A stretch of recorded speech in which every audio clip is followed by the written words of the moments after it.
Salut à tous et bienvenue dans l'heure des tchatcheurs. Les éléphants seront à l'honneur dans ce débat du jour. Idriss Yacine Diallo, le tout nouveau président de la Fédération ivoirienne de football, a souhaité confier le poste de sélectionneur à un expatrié et son adjoint sera donc ivoirien. Alors la proposition du nouveau président de la Fédération ivoirienne de football pour diriger la sélection nationale est-elle l'idéal? Les tchatcheurs du jour sont là. Je suis allé demander Dago Charles. Salut à vous, messieurs. Salut. Le journaliste chevronné face à l'ex-joueur professionnel qui a toujours d'attaque.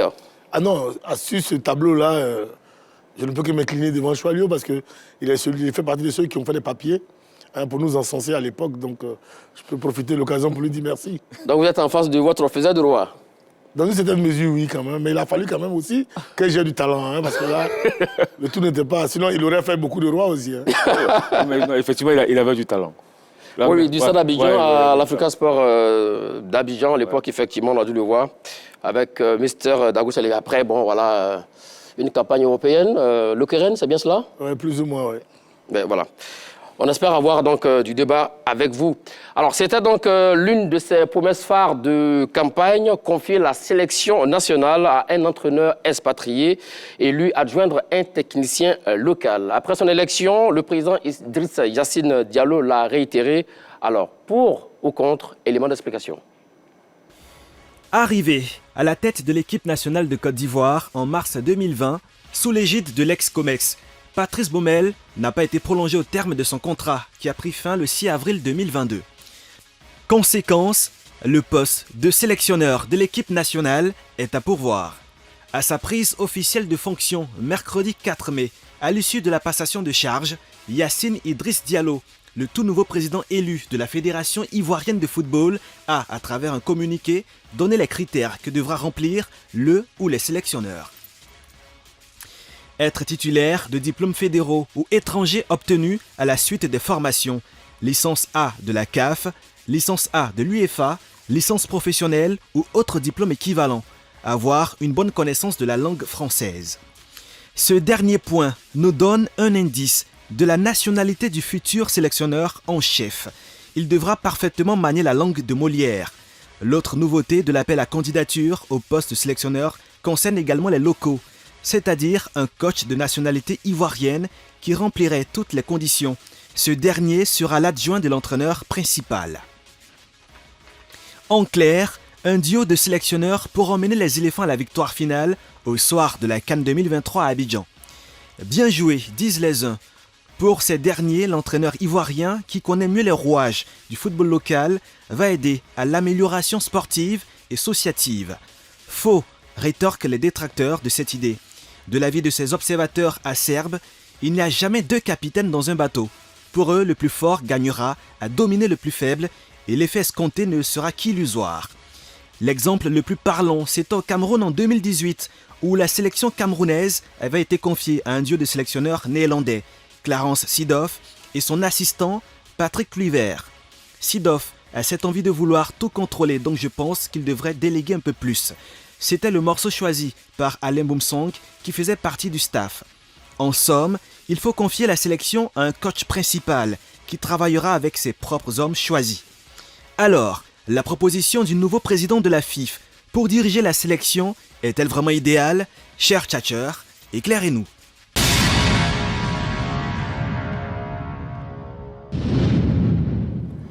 Bien sûr que nous allons donc vous éclairer, nous allons vous édifier, le fameux mot de Mister Dago Charles. Messieurs, avant bien sûr de rentrer de plein pied dans ce débat, alors être sur le banc des éléphants de Côte d'Ivoire pour un sélectionneur, c'est être assis sur un siège éjectable, non?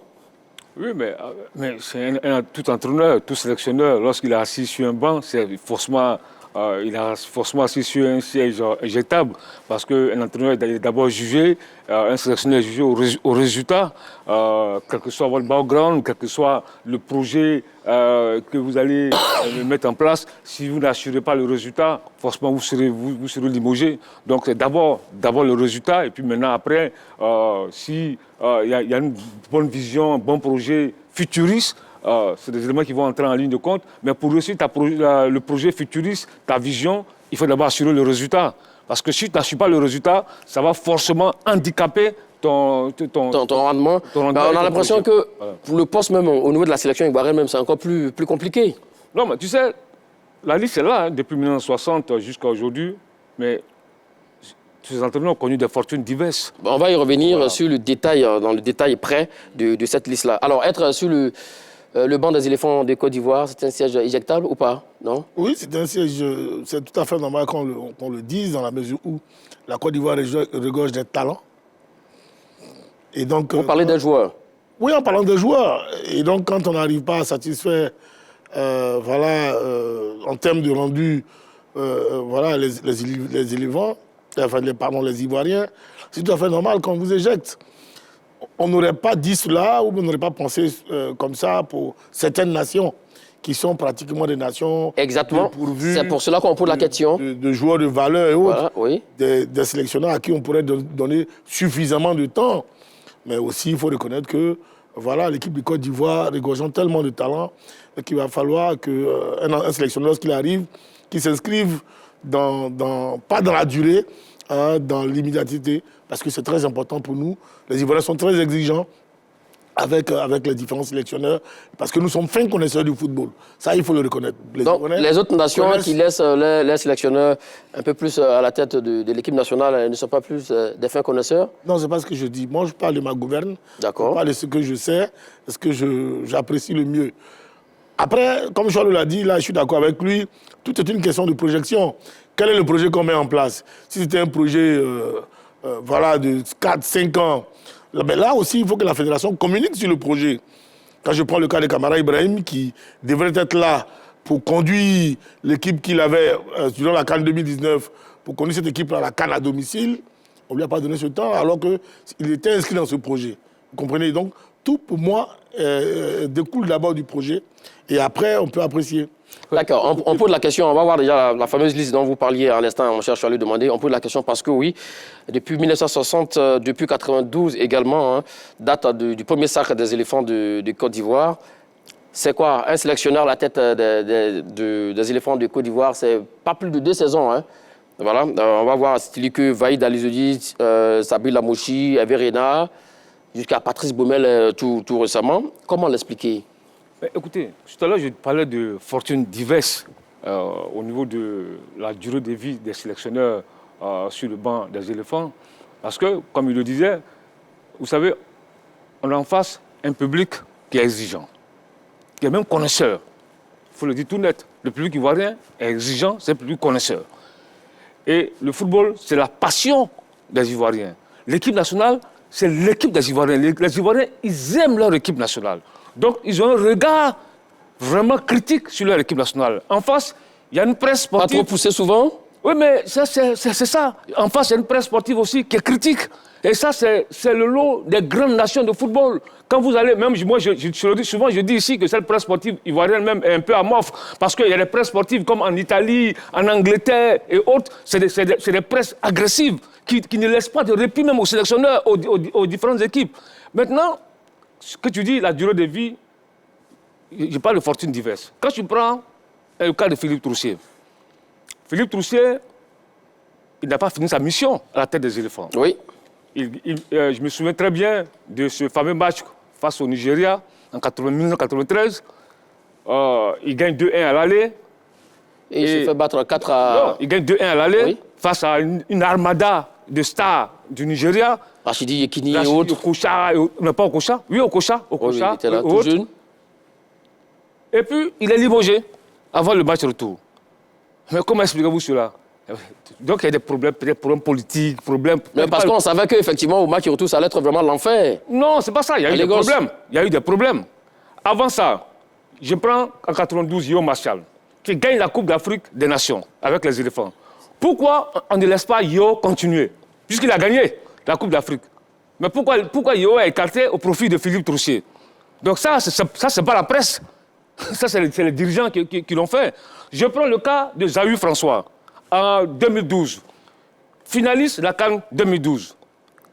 Sans perdre le moindre match. Sans perdre le moindre match. À la surprise générale, il est limogé. Ça, ce sont les journalistes qui l'ont limogé? Parce que je sais que tu as venu nous accuser. Donc, je te réponds déjà. Est-ce que. Je vais faire partie aussi des journalistes, mon cher Choualio. J'arrive. Je sais que tu as venu nous accuser. Mais est-ce que c'est nous qui avons limogé Xavier François? Non. Voilà. Je prends le cas d'Hervé Renard, qui a gagné en 2015. Hervé Renard, il a décidé de partir. Est-ce que c'est les journalistes qui ont dit que Hervé ne vaut rien, il faut qu'il parte? Non. Et encore, je reviens encore en 1994 avec Henri Kasperzak, qui a fait un très bon tournoi à la Coupe d'Afrique des Nations en Tunisie. Mais tout le monde voulait que, tout le monde, la presse, même les politiques, tout le monde voulait que Henri Kasperzak... Il est resté jusqu'en 1993 et 96, mon cher Choualio Demandé. Tu dis quoi? De 1994 à 96, Henri Kasperzak. Oui, non, mais attends, mais pour un entraîneur, qui nous a produit une qualité de jeu, on devait espérer qu'il reste... Ah, vous avez maintenant la qualité de jeu des entraîneurs? Mais Henri Kasperzak, tout le monde le sait. Il n'est pas resté jusqu'en 96. Ouais, il n'est pas resté jusqu'en 96. Il n'est pas resté jusqu'en 96. Oui, après la CAN, il est parti. Après la CAN, il est parti. Et Pierre Pelmeding est venu avec lequel nous, on a fait le tournoi des 4 nations en Afrique du Sud. Ouais. D'accord, autant pour moi. Autant, voilà. Donc, ça peut te dire que... Ce que je voulais dire, parce qu'il a toujours fustigé les entraîneurs. Bon, il dit que ce n'est pas le projet de jeu qui est... Non, il dit que ce n'est pas le projet de jeu. Le plus important, c'est le résultat. Vous avez dit qu'on a eu à faire une très bonne campagne. C'est de vous expliquer que ce n'est pas toujours les journalistes qui ont fait partie des entraîneurs. Il y a eu des faits, il y a eu des décisions des dirigeants de la Fédération ivoirienne de football. Donc, c'est la précision que je voulais donner pour que les gens puissent comprendre. D'accord. Alors, dites-nous, mon cher Daro Charles, c'est quoi la différence avec les autres nations? La différence? Non, pour moi, c'est tout. Par exemple, au Sénégal, Aliou Cissé, ça fait 7 ans qu'il est là. Oui, mais tout est dans la politique et puis dans le projet du président de la Fédération. Après, jusqu'à ce qu'on arrive au projet de la fédération, il faut quand même voir les résultats immédiats. Il faut quand même voir les résultats immédiats. Quand tu prends Aliou Cissé, son parcours part de lui-même. Parce que là, lorsqu'il prend l'équipe du Sénégal, ils étaient, je crois, 14e africain. Oui. Il amène la première place. Sa première CAN, il arrive, je crois, en quart de finale. Sa deuxième CAN, il joue la finale. Oui. Après sa troisième CAN, il la gagne. Donc, quand tu es dans... Un coach est dans ce... Je veux dire, dans ce mouvement, dans cet élan, il n'y a pas de raison, il n'y a pas de raison qu'on le limoge. Et c'est sur ça que j'insiste au niveau des entraîneurs, sur les prochains entraîneurs qu'on va prendre. Parce que c'est la capacité d'un entraîneur de pouvoir faire des analyses sur les matchs précédents, faire la synthèse des matchs précédents, et puis se projeter sur aussi le prochain match. Et c'est là où je me suis dit que Patrick Baumel ne pouvait pas nous satisfaire. Alors que dans le cas d'Aliou Cissé, on s'est rendu compte que son équipe montait en puissance de match en match jusqu'à ce que le Sénégal obtienne le résultat. Donc c'est ça aussi la différence. Quand on prend l'équipe de France, on prend l'équipe d'Allemagne avec Joachim Löw et autres, ils sont restés dans la durée parce que les différentes sélections ont montré de franchissement, je dirais, de certains caps dans le contenu des matchs. On se rend bien compte que l'équipe est en train de progresser. Donc quand c'est comme ça, je ne vois pas pourquoi est-ce que, par rapport aux objectifs, on va se séparer d'un entraîneur. Mais c'est lorsqu'on voit que l'entraîneur barré ou bien bourré de je ne sais quel type de diplôme et autres, et on a des joueurs de valeur, ou bien il y a des joueurs de valeur, mais que la production n'est pas adéquate, elle laisse à désirer, après une compétition majeure, il faut s'en séparer. Et c'est le cas de la Côte d'Ivoire. On a l'impression aussi également qu'il y a une pression contre courant. Ben voilà, lorsqu'un entraîneur arrive comme ça, dit, bon, vous devez conduire la sélection ivoirienne peut-être en finale de la CAN ou qualifier la sélection pour la Coupe du Monde. Est-ce que c'est nécessaire ça? C'est vrai que souvent c'est bon d'avoir une feuille de route, mais dans l'immédiat, il vient à peine d'arriver là, on peut laisser le temps de travailler. Mais tout de suite, lorsqu'il prend les rênes de la sélection, il a peut-être signé un contrat de 2 ans, on lui dit, bon monsieur, dans l'immédiat, vous devez conduire les éléphants à la CAN. À la CAN et être en finale. C'est une forme de pression souvent, entre guillemets, inutile. Ce n'est pas une forme de pression. Avant de répondre à ta question... Mais c'est dans quel métier, mais il n'y a pas de pression? Voilà. Avant de répondre à ta question, je vais un peu... aborder dans le sens de Daroussal, oui. Non, ajouter un plus à ce que tu as dit tout à l'heure, le cas d'Aliou Cissé. Parce qu'on a entendu beaucoup de choses. Quand il y a eu le débat sur Patrice Baumel, on dit, ah mais voilà, vous ne laissez pas les entraîneurs travailler. Voici, les entraîneurs doivent grandir. Oui, mais c'est pas faux. En Côte d'Ivoire, on ne laisse pas les entraîneurs travailler. Laisse-moi terminer. Depuis quand ils ont été balotés? Attends, laisse-moi terminer. Voici le cas de ce qu'on appelle Aliou Cissé. Mais Aliou Cissé n'a pas échoué, comme il le disait tout à l'heure. Je pensais que chez Aliou Cissé, il avait raté la CAN 2017. et qu'il n'a pas qualifié le Sénégal... Mais être éliminé en quart de finale, ce n'est pas un résultat. Écoute-moi, laisse-moi terminer. S'il a raté la CAN 2017 et qu'il n'avait pas qualifié le Sénégal pour le mondial 2018 en Russie, ils allaient le limoger. Parce qu'il n'y a pas de résultat, ils allaient le limoger. Oui. Et c'est parce qu'ils l'ont laissé là. Parce que, comme je le disais, je l'ai plusieurs fois répété dans cette émission, il y a eu une progression. Il prend une équipe du Sénégal qui est éliminée au premier tour de la CAN 2015. Et il fait progresser cette équipe-là en 2017. Il est en quart de finale de la CAN. Il est éliminé face au Cameroun au tir au but. Oui. Ensuite, 2019, comme je le dis, il est en finale. Dans la foulée, il est au mondial. Ensuite, en 2022, il gagne la CAN. Il va encore au mondial. Pourquoi vous voulez qu'on limoge un tel entraîneur? S'il n'avait pas fait de résultats, il allait être limogé. Mais on nous dit non, vous prenez l'exemple d'Alou Cissé. Mais c'est le mauvais exemple qu'il ne faut pas prendre. Parce qu'Alou Cissé, il a fait des résultats. Et même, en dépit de tout ça, il était l'objet de critiques au Sénégal. Moi, j'ai discuté avec des confrères sénégalais. Je me disais, mais attends, mais qu'est-ce qui se passe? Pourquoi vous l'attaquez? Parce que les gars remettaient en cause ce qu'on appelle son projet de jeu. L'équipe du Sénégal n'était pas une équipe séduisante au niveau de la qualité du jeu, etc., etc. Il était l'objet de critiques. Mais les résultats étaient là. Donc voilà. Donc ça peut te dire que un entraîneur, on ne le limoge pas comme ça. Quand tu prends le cas de Patrice Baumel, qui est le dernier sélectionneur des équipes nationales de Côte d'Ivoire, mais ce qui est écœurant, l'équipe de Côte d'Ivoire termine en quart de finale de la CAN 2019 avec Amara Ibrahim. Et toi, tu arrives avec quasiment les mêmes joueurs. Tu termines en huitième de finale. Et des gens veulent... Non, pas les mêmes joueurs, avec le meilleur buteur européen. Si tu veux... C'est pas le procès de Patrice Baumel, mon cher on est dans l'explication. D'accord. Le procès de Patrice Baumel, on est dans l'explication. Donc ça veut dire que tu prends une équipe qui a joué les quarts de finale. Et toi, tu es éliminé en huitième de finale. Mais tu régresses. Et vous voulez qu'on applaudisse un tel sélectionneur? Vous voulez que les Ivoiriens applaudissent un tel sélectionneur? Et il a produit du jeu à une certaine période à la tête de cette sélection ivoirienne. On va revoir le tableau dont on parlait tout à l'heure, avec les sélections, enfin les ex-sélectionneurs à la tête des éléphants de Côte d'Ivoire depuis 1960. Alors ce qui va nous intéresser, c'est à partir de la deuxième partie du tableau, avec Yo Martial, on l'a dit, de 92 à 93. Là, vous avez expliqué pourquoi il est parti. Mais un monsieur comme Robert Nouzari, par exemple, 98, on a fait une bonne canne au Burkina Faso, après qui n'est pas resté. Après, c'est vrai qu'il est revenu en 2002. Comment l'expliquer, ça aussi? Non, mais n'oubliez pas qu'on a eu des troubles sociopolitiques en 2000, fin 99. Voilà, tout ça, c'est... Mais le football continuait. Oui, non, mais écoutez, l'instabilité, et n'oubliez pas qu'il est français, l'instabilité, il y a un certain nombre de choses. Sinon, au niveau de la production, je pense que, voilà, on a été éliminé au Burkina en 98, face à l'Égypte, toujours la même équipe. Ouais, en quart de finale. En quart de finale, mais... Au tir au but. Au tir au but, personne s'en est pris à Robert Nouzari. On n'a pas, quelque part, critiqué ni son classement, ni la production. Voilà, on a déroulé, mais ce n'est pas passé. Voilà ce que je peux dire. Voilà ce que je peux dire, mais je veux dire, au-delà de ça, parce qu'après, nous allons revenu. Après, nous allons revenu. Oui, il est revenu. Après la 2000, nous allons revenu. Le début de Didier Drogba, il pense que c'est lui qui l'avait lancé, si je ne me trompe pas. Après 2002, je crois qu'il est revenu. Donc, c'est juste pour dire qu'il a su travailler en parfaite confiance avec la Fédération ivoirienne de football. Donc, pour moi, il n'a pas eu de problème avec le cas Nouzari. Mais il faut de reconnaître que si les entraîneurs en Côte d'Ivoire ne durent pas à la tête de l'équipe nationale de Côte d'Ivoire, c'est parce que non seulement nous avons des joueurs de valeur et le peuple est fin connaisseur du football. Si vous avez des joueurs de valeur, pourquoi accuser en premier lieu, après un échec, pourquoi tout de suite c'est l'entraîneur qu'on voit? Simplement parce que je viens de vous dire, un entraîneur doit avoir des qualités humaines et des qualités psychologiques. Ajouter à ces qualités-là la parfaite connaissance du football, une certaine analyse, et puis avoir la capacité quand même de faire des synthèses de match.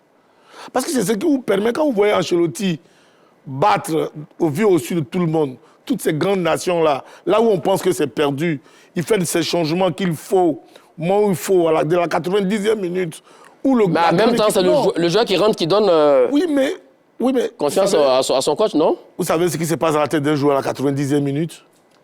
Non, vous qui avez été joueur, expliquez-nous. Justement, un entraîneur qui a joué au football peut se faire une idée de ce qui se passe dans la tête des joueurs de City à la 90e minute. Donc, à un moment donné, quand il fait un changement, il y a ce qu'il exige aux joueurs. Quand c'est respecté, ça va très vite. C'est ça la connaissance tactique du football. Et c'est ce qui a manqué à Baumel, la connaissance tactique. Ça ne réussit pas toujours, mais le jour que ça réussit, on doit dire bravo à ce sélectionneur-là. Mais quand il réussit durant des exploits face à Chelsea et autres, face à City, où on pensait pratiquement, après 45 minutes, que voilà, le Real pratiquement a perdu le match. Et tout se renverse, on dit c'est un entraîneur. Voilà de quoi on parle. Mais il a fallu avoir des hommes également pour conduire, pour amener ses idées sur la pelouse. Mais justement, ces hommes-là... On l'a ici, il y a des joueurs qui marchent en sélection, vous le savez, mon cher Dagochal. On va avancer, on n'a plus assez de temps. Ce qui est important très rapidement, oui. C'est que les sélectionneurs qui sont en Côte d'Ivoire ici, c'est eux qui sélectionnent les joueurs là. C'est eux qui les appellent. D'accord. Quand tu appelles un joueur, c'est en fonction de ton projet de jeu que tu l'appelles. Si on n'appelle pas les joueurs en équipe nationale de Côte d'Ivoire parce que le pays veut qu'on appelle tel joueur. Si c'est le cas, alors ça veut dire que c'est nous qui faisons les sélections à la place des sélectionneurs. D'accord, ça on vous a compris. Donc, venons-en donc au débat. On parlait donc de la proposition du président de la Fédération ivoirienne de football pour diriger la sélection ivoirienne. Hein. Un binôme, entre guillemets, c'est-à-dire un expatrié et puis un adjoint local. Êtes-vous d'accord ou pas sur le demander? Écoutez, vous savez, il est difficile de répondre comme ça parce que ils ont dit, si on a bien écouté le président Yacine Diallo, Oui. un entraîneur qui a de l'expérience, Oui. expatrié, et puis un adjoint qui est local. Mais là où moi je suis un peu perplexe, parce qu'un bon entraîneur qui est professionnel, c'est lui-même qui choisit ses adjoints. On n'impose pas un adjoint, tu ne peux pas imposer un adjoint à Philippe Troussier, excusez-moi. Tu n'as pas imposé un adjoint à Hervé Renard. Il vient avec son staff, il choisit lui-même ses adjoints. Maintenant, dans ce cas-là, l'entraîneur qui va venir, il y a un adjoint local. Maintenant... D'abord, parlons même de l'idée. Non. L'idée en elle-même. Non, l'idée, à la vérité, l'idée n'est pas mauvaise. Parce qu'il y a une projection sur le futur. C'est-à-dire que, quand ils le disent... Parce que moi, j'ai compris déjà, j'ai compris cette philosophie-là. C'est-à-dire que, à la longue, ils veulent confier l'équipe nationale à un local. Donc déjà, l'adjoint qui est là, qui est un local, va apprendre auprès de cet expatrié-là.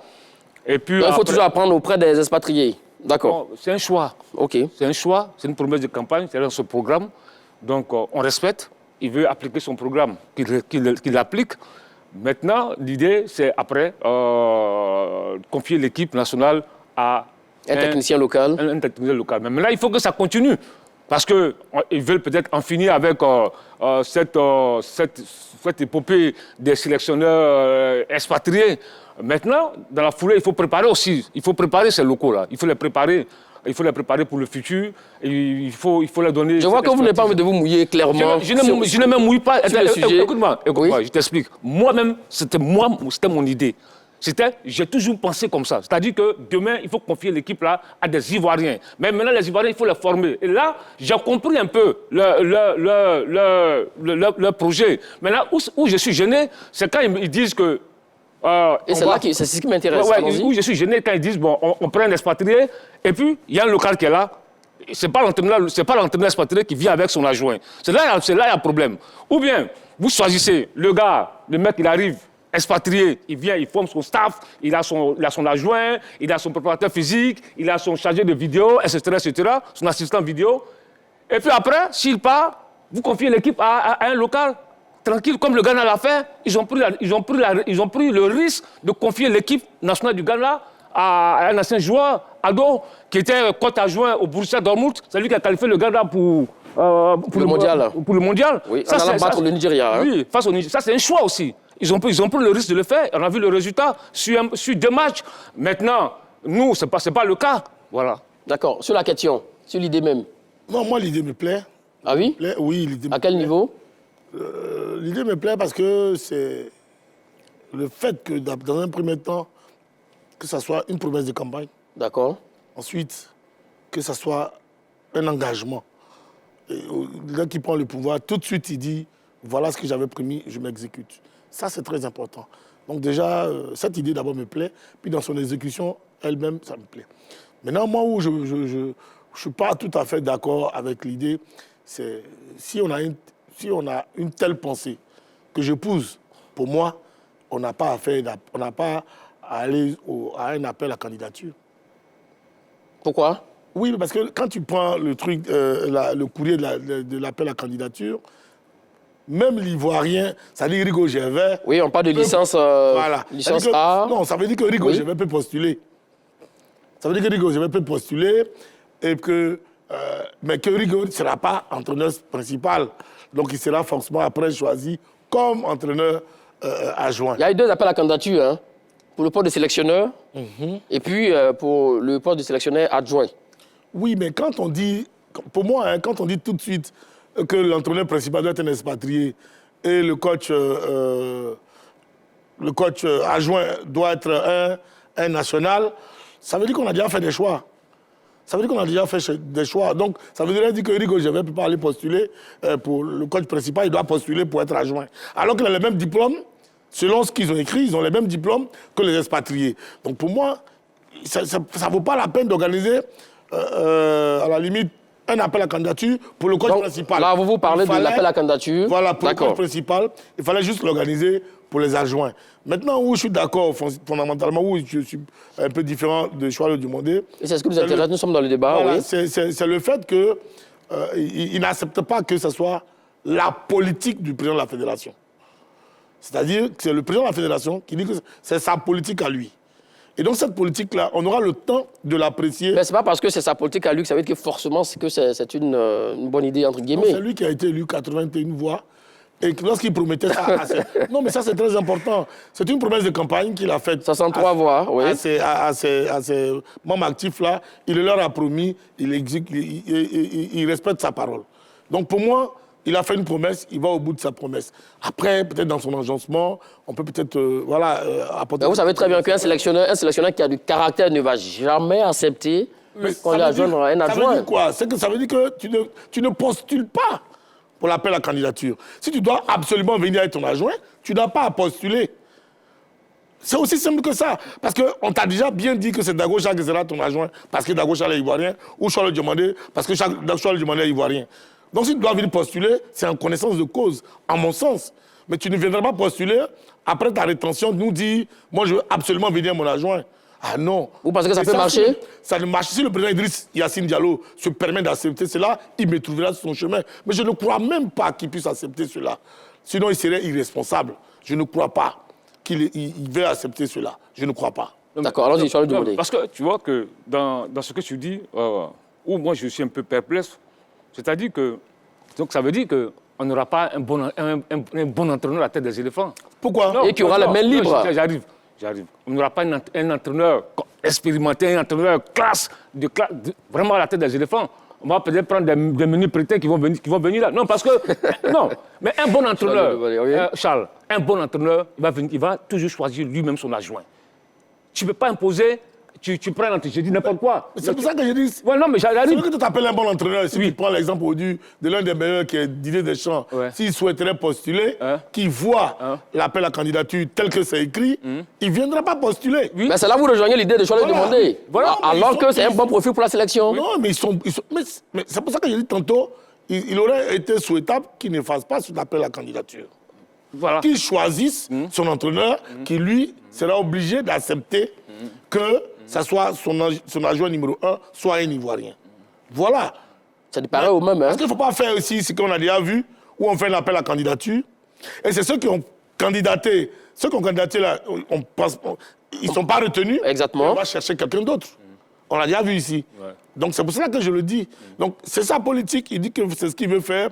Les sélectionneurs, il y en a des millions, des milliers qui ont les mêmes diplômes, qui ont les mêmes performances. Certains sont très bons avec d'autres sélections et puis après très, très mauvais avec, avec d'autres équipes. Et puis, ça peut marcher pour d'autres. Mais ça peut marcher chez nous ici. Philippe Troussé, on ne le connaissait pas. Nous, en Côte d'Ivoire, on ne le connaissait pas lorsqu'il venait, quand le maître Roger Ognien, à qui je fais un coucou au passage, aller le chercher, on ne le connaissait pas. Il a fait ses preuves, on lui a donné la sélection. Il a pris qui comme adjoint? Zarem Madou. Mais ça a marché. Mais ça, c'est lui qui a choisi de lui-même, de son propre chef. Ça va marcher, mais nous disons en Côte d'Ivoire, notre président de fédération dit qu'il veut un entraîneur principal avec un adjoint ivoirien. Mais rentrons dans le moule. D'accord, on a compris. Mais l'adjoint aussi peut être sous forme de guide pour le sélectionneur qui arrive, sans lui demander. Forcément. Et puis les adjoints, il y en a de plusieurs sortes. Forcément, un adjoint, forcément, le guide, c'est le complice, doit être en complicité avec l'entraîneur principal. Mais dans ce cas de figure, c'est ce qui me gêne encore. L'adjoint, il candidate. Appelle la candidature. Au même titre que... Au même titre que l'entraîneur principal. Oui. Moi, j'aurais souhaité, soit il choisit lui-même son sélectionneur, qui choisit ses adjoints parmi les locaux. Ça, c'est possible de le faire. Il vient, il dit, moi, en fonction de certaines informations, il choisit lui-même ses adjoints. Parce que, vous voyez, c'est compliqué. Le mec, il arrive, on lui impose un adjoint. Peut-être qu'ils n'ont pas le même feeling.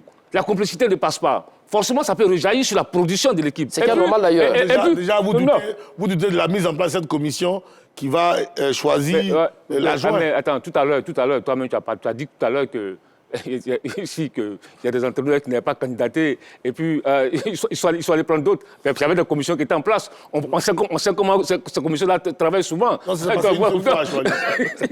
c'est comment ces commissions-là travaillent. Donc, c'est ce que je veux dire. Mais au moins, c'est une fois passé, voilà. Oui, parce que, tu sais, souvent, les adjoints, quand un adjoint, il sait que il ne dépend pas de l'entraîneur principal. Oui. Bon, j'ai peur qu'il essaie de savonner la planche au poser des pots de banane. Des pots de banane pour prendre la place. Non, c'est toute une équipe. Non. C'est toute une équipe. Non, mais Charlie... Ben, c'est pas parce que vous avez postulé au titre d'adjoint que si vous venez, vous allez penser que vous pouvez être numéro 1. Non, après... Mais vous savez très bien qu'il n'y a jamais deux capitaines dans un bateau, oui, mais c'est l'entraîneur principal qui est le capitaine. Après, c'est des professionnels. Il y a un discours, le patron de la fédération, sinon le responsable de l'équipe nationale. Il y a un discours qui se tient, qui remet les pendules à l'heure. Ce dont nous parlons aujourd'hui, ce n'est que du papier. Mais après, dans la pratique, il y a tout un collège, il y a toute une équipe, il y a toute une vision, il y a un certain nombre de choses qu'on met en place. Pourquoi ce sélectionneur-là, on dit qu'il aura un œil sur le développement du football? Pourquoi on dit qu'il aura un œil sur les choix des sélectionneurs ou bien il participera aux entraînements des sélectionneurs des différentes sélections U17, U20 et autres? Pourquoi tout ça? C'est justement pour qu'ils soient en phase effectivement avec son adjoint. Et donc, pendant qu'il sera en phase avec son adjoint, le même adjoint qui connaît le football national, certainement aura beaucoup plus de regard sur le championnat national. Mais il ne sera pas question pour un adjoint de venir nous expliquer que non, comme lui, il est ivoirien, c'est lui qui doit forcément décider à la place du sélectionneur. D'accord. Le communiqué du ceci pour le poste de sélectionneur en chef, être titulaire de diplômes fédéraux ou étrangers obtenus à la suite des formations licence A de la CAF, licence A de l'UEFA, licence professionnelle ou autre diplôme équivalent, avoir une bonne connaissance de la langue française, donc l'étude du travail. Mais ça, nos techniciens, ils peuvent aussi avoir les mêmes compétences, comme vous le disiez tout à l'heure. Souvent, on ne comprend pas bien ce courrier-là. Vous pouvez bien nous l'expliquer? Non, là, sur ce point, franchement, je pourrais discuter avec le président de la fédération parce qu'on n'est pas obligé d'être toujours à l'école française. On n'est pas obligé d'être toujours à l'école française. On peut aller prendre pour redynamiser notre football, pour lui donner ce que nous tous nous reprochons à cette équipe-là, c'est-à-dire le manque de fighting spirit, cette grinta-là. On peut aller chercher un sélectionneur allemand à qui on va adjoindre, à la limite, un traducteur avec notre sélectionneur adjoint. Voilà, pour avoir le football allemand en nous aussi, ou bien le football anglais en nous. Aujourd'hui, c'est le football anglais qui marche. Aujourd'hui, qu'on veut, on ne veut pas, c'est le football anglais qui marche. Donc pourquoi ne pas jeter un coup d'œil du côté de l'Angleterre et nous envoyer un coach qui nous apporte une science anglaise? Pourquoi pas? Là, vous n'êtes pas tout à fait d'accord avec, avec l'idée. Pour moi, c'est un peu marginaliser les autres entraîneurs. Oui, parce que le langage du football est universel. Voilà. C'est un langage universel. Parce que là, quand tu regardes déjà le profil est restreint. Avoir une bonne connaissance du français. Mais on peut avoir un bon entraîneur tchèque ou je dis n'importe quoi, italien ou allemand. Pep Guardiola, Diego Simeone, tout cela, ils ne parlent pas une bonne connaissance du français, oui. mais qui peut apporter un plus en termes de management, en termes tactiques, en termes d'analyse. C'est ce qu'il nous faut ici. Mais là, il est barré. Parce que là, il y a un des critères qui l'élimine. Et puis maintenant, moi... Mais on parle aussi d'un entraîneur allemand qui parle français, qui est anglais, qui parle français. Mais c'est possible. Pas courant. Roy Hodgson, l'entraîneur de Watford, il parle couramment français. C'est un anglais. Ceux-là, ils sont déjà occupés. Ceux-là, ils sont tous occupés. Voilà, donc nous Oui, mais pour venir prendre une sélection comme la Côte d'Ivoire, tout le monde peut venir. Hein. Donc regardons, hein, vous avez parlé tout à l'heure des sélectionneurs français. Qui parlent français, voilà. Parce qu'il y a des Belges aussi hein, qui parlent le français. Alors, ils sont 17. Français en Belgique. Ils sont 17 hein, que nous avons donc sélectionnés. Alors, seul Hervé Renard a sauvé la face avec la CAN 2015. Zahir François, finaliste en 2012. Et pour le reste, hein, Camara s'est arrêté en quart de finale. Patrice Boumel, ça n'a pas trop marché. Là, sincèrement... Hein, et Yo Marshall en 92. On parle d'expatriés. On parle d'expatriés, les Français qui ont la double nationalité ou qui sont français ou qui parlent la langue française. Mais là également, là où je parle tout à fait d'accord effectivement à ce que vous disiez tout à l'heure, mon cher Dago Charles, c'est que nos joueurs aujourd'hui évoluent quasiment dans les meilleurs championnats du monde. La plupart de ces joueurs-là parlent couramment l'anglais aussi également. On n'est pas obligé de chercher un sélectionneur qui parle le français. Mais donc finalement, vous me rejoignez. Non, là-dessus, je l'ai dit, il a dit là-dessus, voilà. je vous rejoins.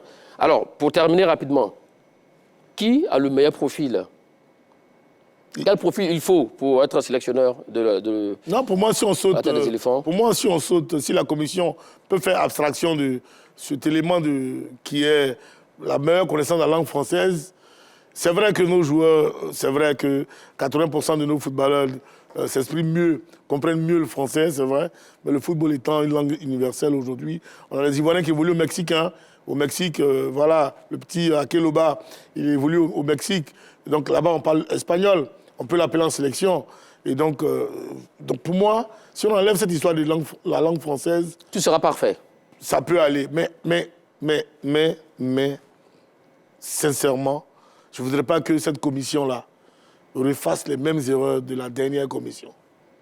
On n'est pas en train de parler de la commission, hein, ou de juger même vous parlez du profil. des aptitudes. C'est cette commission-là qui choisit le profil. D'accord. C'est ça que je dis, que cette commission ne fasse pas les mêmes erreurs de la dernière commission qui nous a fait un appel à candidature et au finish, aller chercher quelqu'un. Parce que faire l'appel à candidature, ça veut dire que... Mais vous savez que dans ce genre de cas-là, il y a un lobbying qui se fait. Il y a un profil qu'on recherche, on ne le trouve plus. Ils sont obligés d'aller chercher quelqu'un d'autre ailleurs. Et c'est ça qui sera dérangeant. Donc en ce moment, nous tous, on se serait trompés sur le profil que nous avons cherché. La question que vous posez, on peut donner la réponse à partir du profil qu'ils ont dessiné. Mais si après, il faut aller chercher quelqu'un d'autre comme Marc Wilmot, qui n'est pas dans le profil dessiné, ça sera compliqué pour nous. Pour moi... Vous êtes chambreur, pourquoi aller chercher Marc Wilmot? Pour moi, simplement, il nous faut aujourd'hui un entraîneur, par rapport à la qualité de jeu que nous disposons, un entraîneur qui a la capacité d'analyse et de synthèse, qui puisse nous permettre de mieux apprécier les prochains matchs des éléphants. C'est-à-dire qu'on doit jouer aujourd'hui, voir nos erreurs, les corriger, et puis mieux apprécier la qualité de jeu de l'adversaire pour pouvoir trouver à des instants bien donnés au cours d'un match comment leur apporter les stockades pour pouvoir passer. Parce que c'est ça aussi le rôle de l'entraîneur qui permet aux équipes, aux joueurs de grandir, de sortir en eux-mêmes leur capacité d'aller au bout de leur objectif. Et c'est cet entraîneur... Donc, comme il le dit, il faut quoi? Un sélectionneur formateur, technicien formateur ou pas? Pas forcément. On est dans la compétition. D'accord. On est dans la compétition. L'équipe nationale de Côte d'Ivoire, c'est la compétition. Donc, il faut un entraîneur qui a d'abord l'esprit de la gagne, qui vient pour gagner. Parce que là, la Coupe d'Afrique... Un entraîneur qui n'a jamais gagné un trophée majeur peut entraîner la sélection ivoirienne. C'est pas ce que je dis. D'accord. Il peut venir et puis gagner. Donc, je dis un entraîneur qui a l'esprit de la gagne. Ça, c'est un. Parce que l'entraîneur, il est jugé au résultat. Parce que si tu viens pour former... Non, il me projette sur... La gagne à quel niveau? Des trophées ou des matchs? Mais pour gagner un trophée, il faut gagner des matchs. Pour gagner... Attends. Non, je vous ai compris. J'ai pris la question, vous avez dit non, c'est pas ce que vous avez voulu dire. Pour gagner la CAN 2023, là, voilà, à la finale. Il faut gagner les matchs. Il faut gagner les matchs. Oui. Ça, c'est important. Donc, il faut d'abord un entraîneur qui va inculquer à ces garçons-là, c'est des joueurs de qualité, l'esprit de la gagne. Et un entraîneur qui a du caractère, qui a une personnalité. Un entraîneur qui va asseoir un bon projet de jeu. Et pour le jeune Charles, un entraîneur qui sera capable de faire bon coaching, capable de lire un match, capable de mettre en place des choix tactiques forts, Mais tout cela, capable de maîtriser son on les a déjà vestiaire. eu ici à la tête de la sélection ivoirienne. Pas forcément. Ah oui? Patrice Baumel n'était pas... tactiquement, il était à la rue. Tu es d'accord avec moi? Non, pas du tout. Attends, Pierre Plemedine, c'était un des plus mauvais entraîneurs que dans l'histoire des éléphants de Côte d'Ivoire. Donc, on n'a pas toujours eu de grands entraîneurs. Donc, c'est ce que je suis en train de te dire là. Et là, un entraîneur qui va aussi maîtriser son vestiaire. Parce qu'un entraîneur, lorsque tu ne maîtrises pas ton vestiaire, ça devient un vestiaire ça devient un bazar. C'est comme des garçons dans une cour de récréation qui vont dans tous les sens. L'entraîneur doit être capable de maîtriser son vestiaire. Et voilà.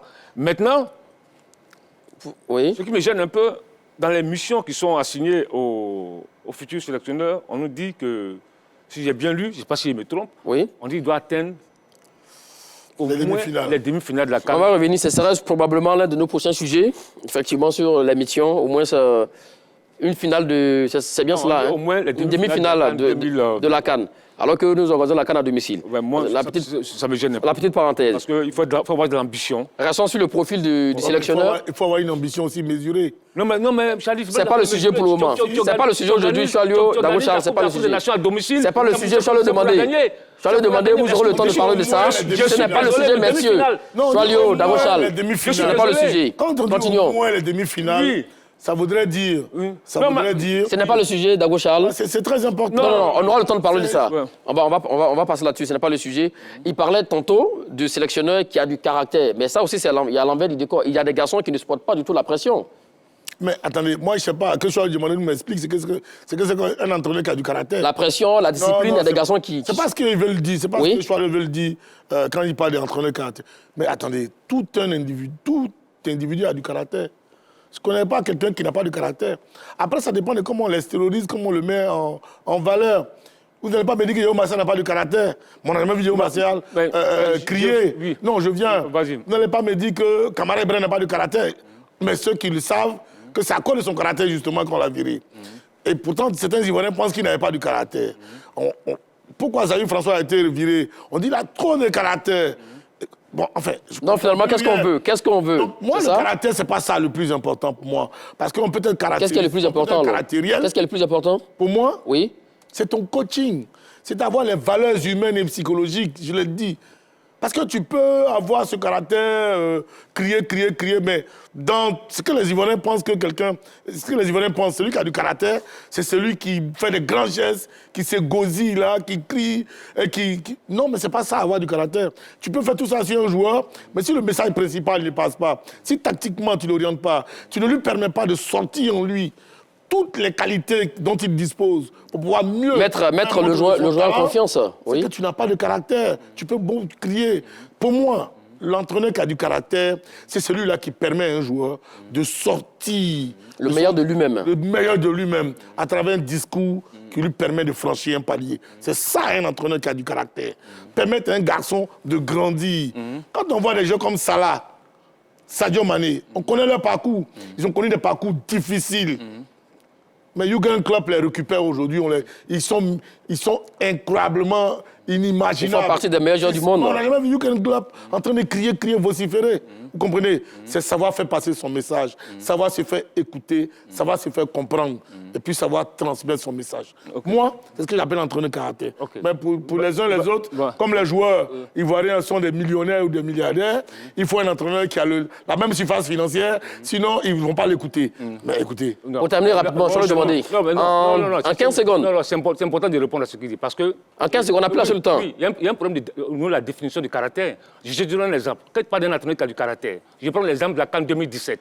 Lorsque Dussoye fait une sélection de 23 joueurs, il retient Djarasouba Vieira, et que des dirigeants de la Fédération ivoirienne de football lui disent d'enlever Djarasouba Vieira au profit de Nicolas Pepe, il a manqué de caractère. C'est ce que nous... Il a exécuté? Ouais, il a exécuté, il a manqué de caractère. On veut un entraîneur, il n'y a pas un dirigeant qui va venir, Idriss Diallo, un entraîneur qui est là, Idriss Diallo ne peut pas lui imposer quelque chose. C'est de ça que je parle. D'accord, messieurs. Le caractère, c'est pas forcément crier. Le temps que nous est imparti, le temps qui nous est imparti, s'achemine.